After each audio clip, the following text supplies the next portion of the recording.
দর্শক স্বাগত জানাচ্ছি ডেইলি রঙের মানুষ ফেসবুক লাইভে। দর্শক এই মুহূর্তে রয়েছি মানিক মিয়া এভিনিউতে। দর্শক আজ মহান স্বাধীনতা দিবস।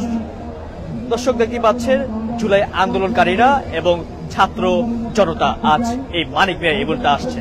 দর্শক আবার ঘুরে ঘুরে দেখাবো, সবার সাথে কথা বলার চেষ্টা করবো। দর্শক দেখতে পাচ্ছেন আবার আশেপাশে যে দেখতে পাচ্ছেন যে ছাত্র জনতা রয়েছে, তারা আজ এখানে আসছেন, বিভিন্ন রাজনীতি দলরা এখানে আসছে। দর্শক দেখতে পাচ্ছেন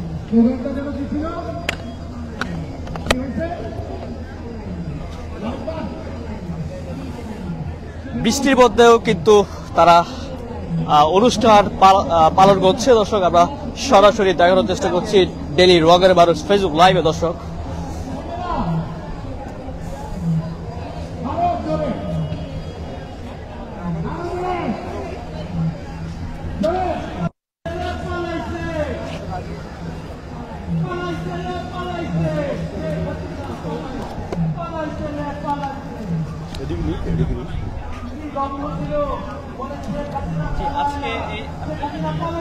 আজকে স্বাধীনতা দিবস কেমন লাগছে? ভালো লাগছে।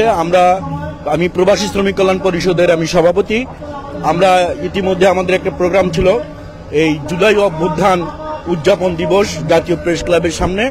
আমরা ওটা শেষ করে আবার সদল বলে আমরা চলে এসেছি এই মূল যে অনুষ্ঠানটা, এই মূল অনুষ্ঠানে মূলত আমরা এটা ফ্যাসিবাদ মুক্ত দিবস, হ্যাঁ, স্বাধীনতা দিবস, আমরা যেভাবেই বলি না কেন, আমরা এই দিনটা আমাদের জন্য বহুত কাঙ্ক্ষিত দিন। এই দিনের 1 বছর পূর্বের কথা বর্ণনা দিতে গেলে এটা আর শেষ করা যাবে না বর্ণনা দিয়ে। কারণ আমরা এই যে আমাদের যারা ছাত্র, আমরা বৈষম্য বিরোধী ছাত্রদের পেছনে আমরা আন্দোলন করেছি এবং ওরা বুক পেতে গুলি নিয়েছে। আমরা তো আর মরি নাই। আমরা যারা মুরব্বী, আমরা যারা বয়স্ক, তারা মূলত আমাদের এই সন্তান নাতিপুতি সমতুল্য এই ছাত্রদের পেছনে আমরা এগিয়ে এসেছি, আমরা সাফল্য এনেছি। আজকের এই দিনটা সত্যি ঈদের আনন্দঘন মুহূর্তের মতো। হ্যাঁ, প্রত্যেকটা সময় আজকে আমাদের খুব আনন্দ অনুভূতি হচ্ছে, এটা আর বলে শেষ করা যাবে না। 5ই আগস্ট আসলে কি ঘটেছিল একটু বলবেন? 5ই আগস্টে যদি বলি, এই 11টা পর্যন্ত তো মানে বৃষ্টির মতো গুলি করছে, হেলিকপ্টার দিয়ে করছে, তারপরে পুলিশ গুলি করছে। হ্যাঁ, এরপরে এই ছাত্র শ্রমিক জনতা এই গুলি ভেদ করে, হ্যাঁ, বুক পেতে নিছে এই গুলিগুলাকে। তারপরে তারা সামনের দিকে এগিয়ে এসছে, রাজপথ দখল করে নিছে। বাধ্য হয়ে পরে আমাদের দেশপ্রেমিক সেনাবাহিনী যখন দেখছে যে এই গণজোয়ার আর থামানো যাবে না, সেনাবাহিনী তখন জনতার কাতারে চলে আসে। আমাদের কাঙ্ক্ষিত যে লক্ষ্য পূরণে আমরা সফল হই। আপনারা জানেন 12টা থেকে 12:30টার মধ্যে শেখ হাসিনা পালাই গেছে।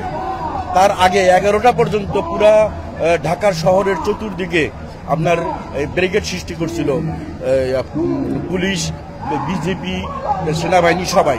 কিন্তু এই ব্যারিকেড ভেঙে জনগণ যখন স্রোতের সাথে যখন চলে আসছে, তখন আর এরা ধরে রাখতে পারে নাই শেখ হাসিনাকে। তৎকালীন বা এখন বর্তমানে যিনি আছেন সেনাপ্রধান 40 মিনিট সময় দিয়েছে, 40 মিনিটের মধ্যে উনি চলে গেছে। কারণ যাত্রাবাড়ি থেকে, বসিলা ব্রিজ থেকে, যাত্রাবাড়ি থেকে, তারপরে আপনার টঙ্গী থেকে, হ্যাঁ, সময় লাগতো 40 থেকে 45 মিনিট পায়ে হেঁটে।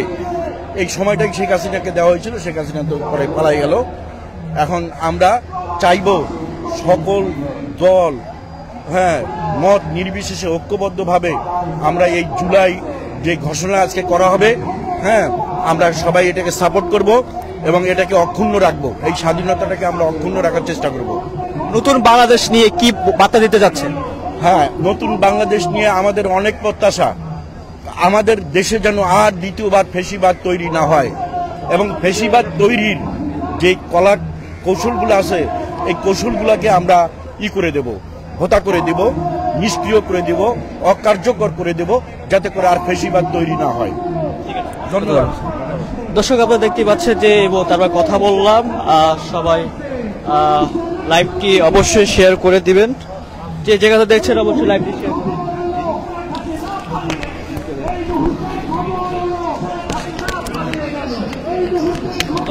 নাম্বারটা দেন আমার। দর্শক দেখতেই পাচ্ছেন আকাশেও কিন্তু হেলিকপ্টারের মতো ফানুস ওড়ানো হচ্ছে। দর্শক দেখতেই পাচ্ছেন আপনারা।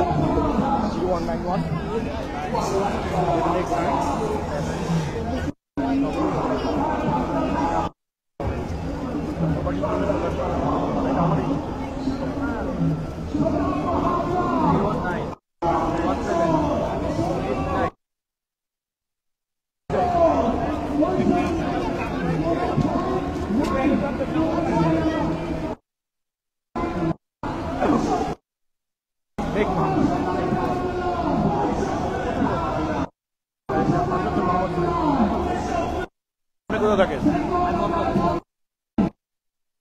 দেখে আপনার আমি এনে পাবো কিভাবে? হ্যাঁ হ্যাঁ।